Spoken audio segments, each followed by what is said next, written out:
やあ、リヴァイ。大きくなったか？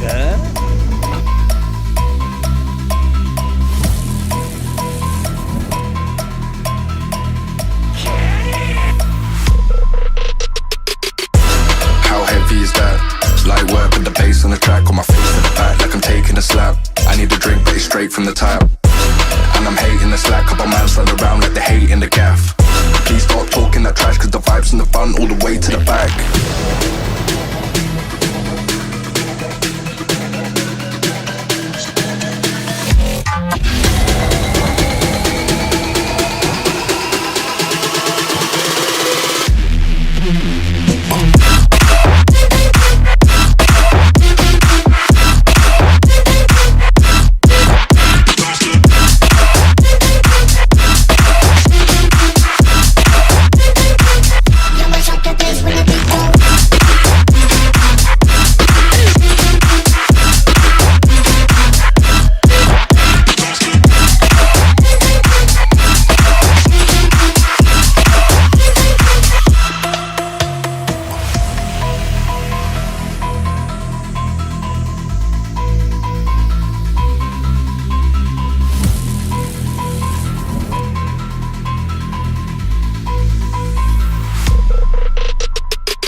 Is that light work with the bass on the track, on my face to the back like I'm taking a slap. I need a drink but it's straight from the tap.